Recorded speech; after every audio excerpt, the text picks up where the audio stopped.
I want you to picture a scenario. You're at the grocery store.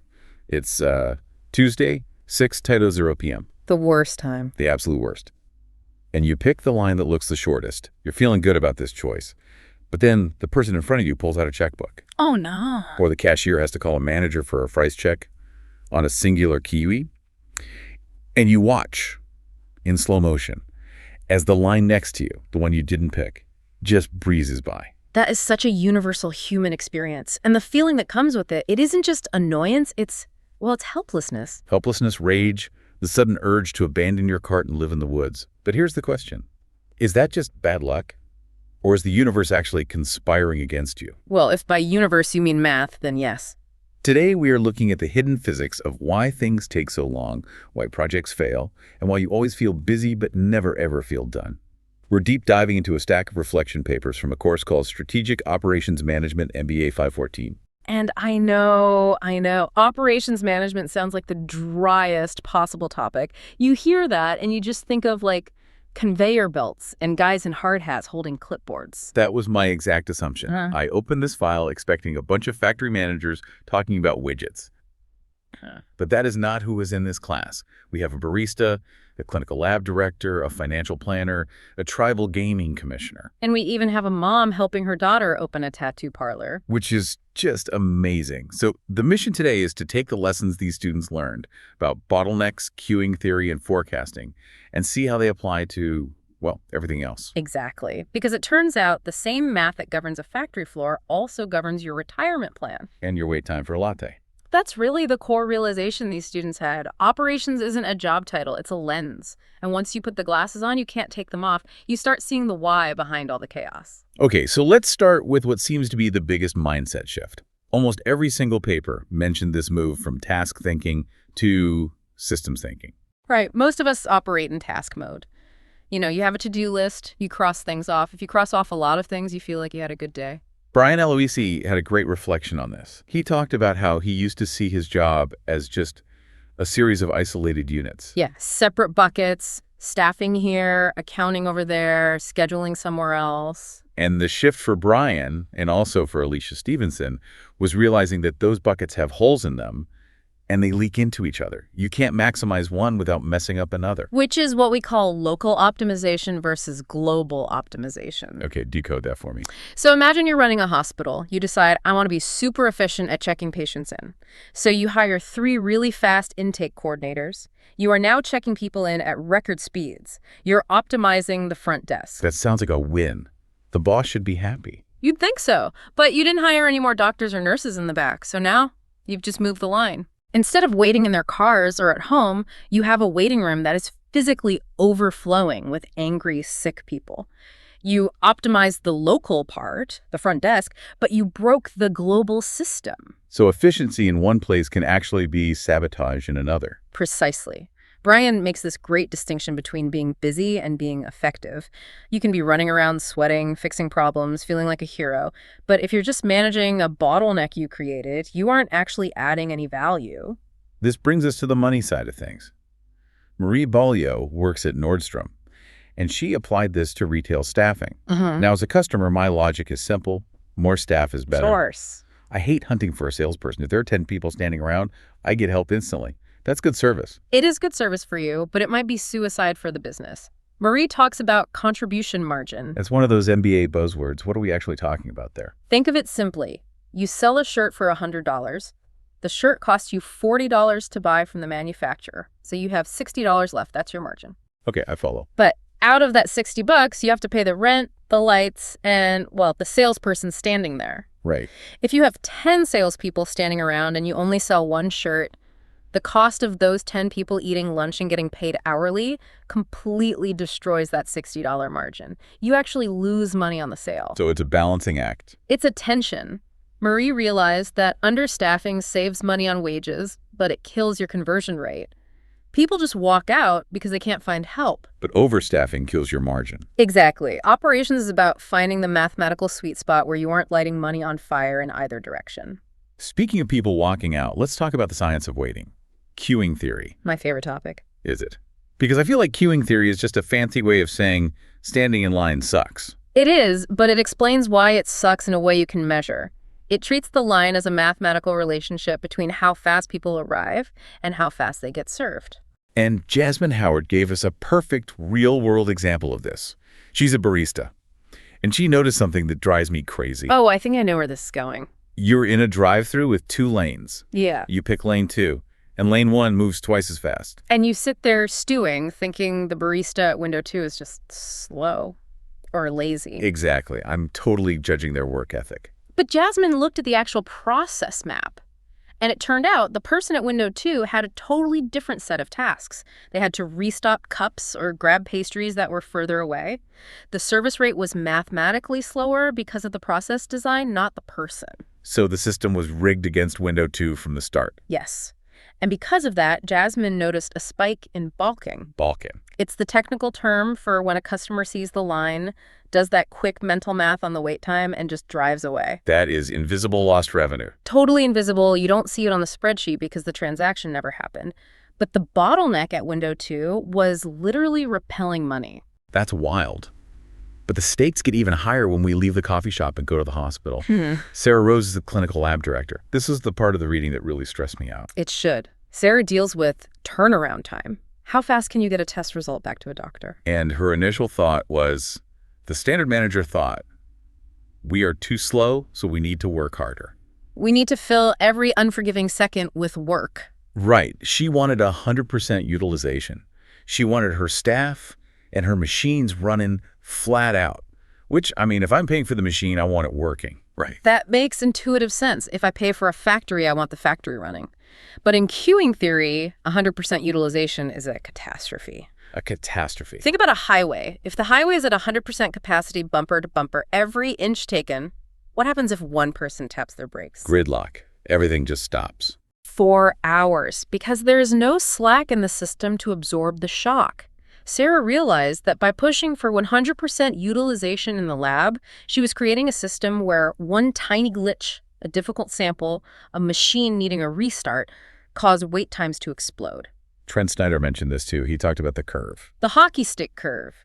Wait times don't go up in a straight line. They stay low, stay low, stay low. And then as you approach, say, 90 or 100% capacity, they shoot straight up vertically. So the lesson here is that you actually need your employees to be doing nothing sometimes. You need buffer capacity. You need slack. If you don't pay for slack, you pay for chaos.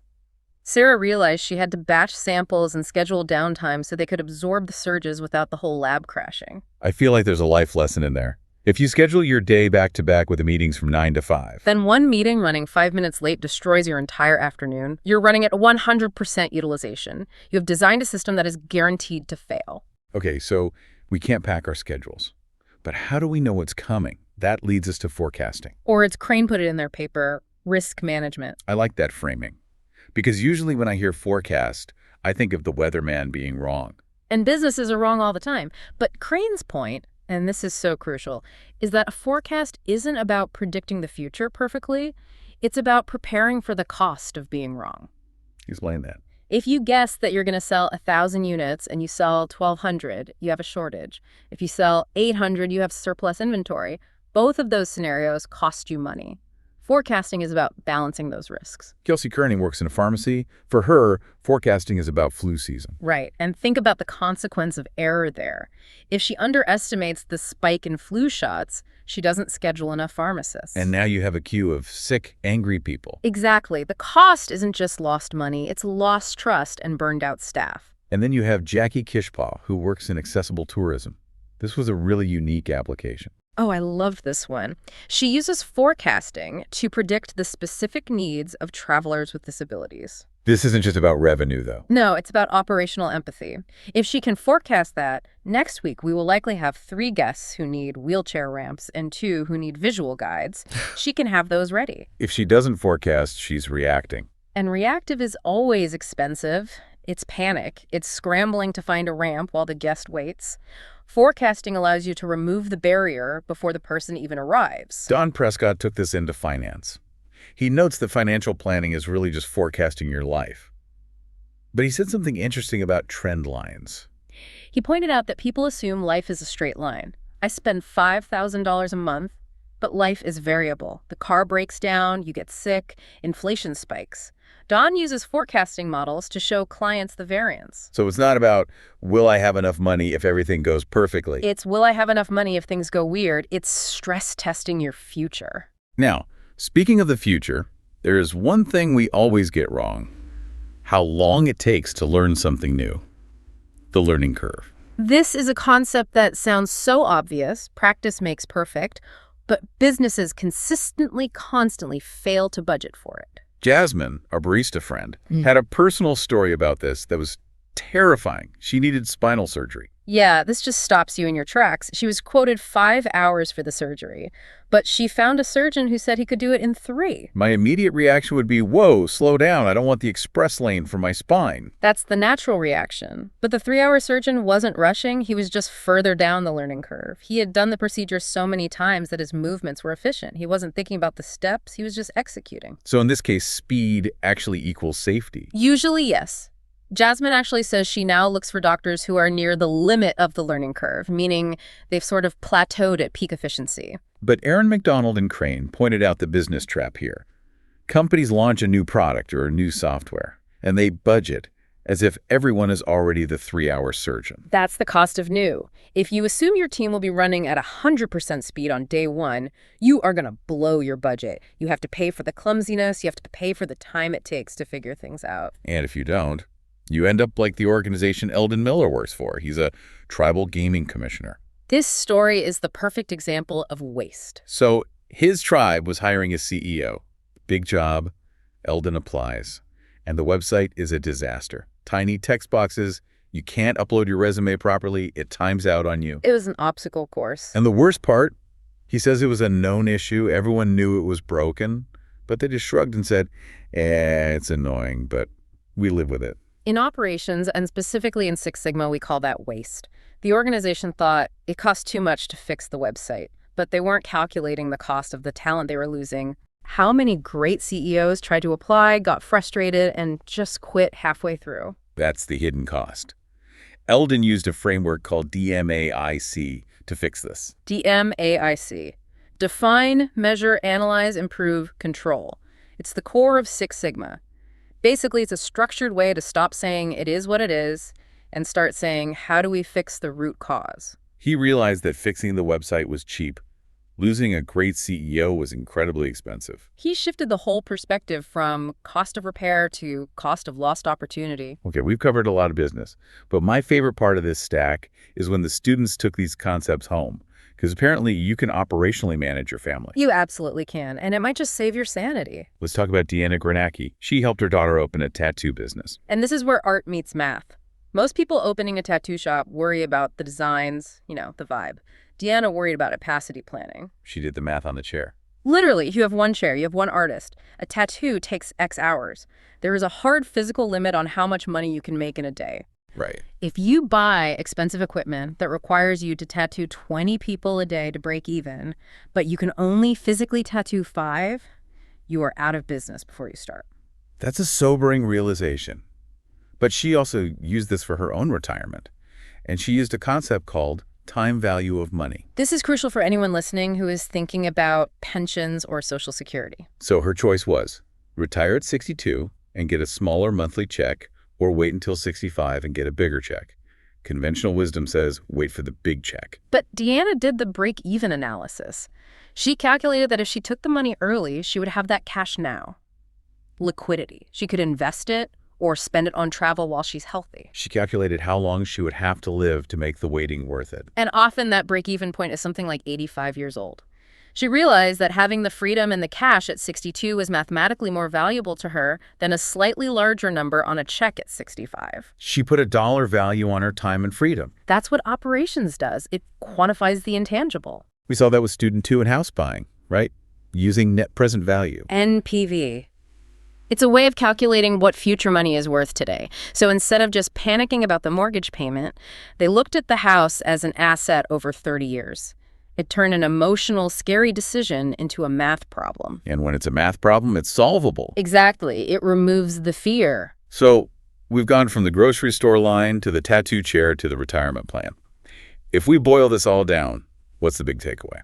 I think Heidi Heflinger nailed it in her paper. She said that operations management isn't just about efficiency for the sake of efficiency. It's about designing systems that allow people to do their best work. That's a really human way to look at it. It is. If you are burned out, if you are always late, if you are drowning in work, it's probably not because you're lazy or bad at your job. It's because you're working in a bad system. You're the barista at window 2. You are the barista at window 2. You have too many tasks and not enough support. TJ Hona in Student 3 made the point that every operational decision is a financial decision. You can't separate them. If you save money by understaffing, you pay for it in lost customers. If you save money by ignoring a broken process, you pay for it in wasted time. The money always moves somewhere. So here's the challenge for everyone listening. We started this episode talking about that feeling of being stuck in line or feeling busy but ineffective. I want you to look at your own life through this lens. Where is your bottleneck? Are you forecasting poorly?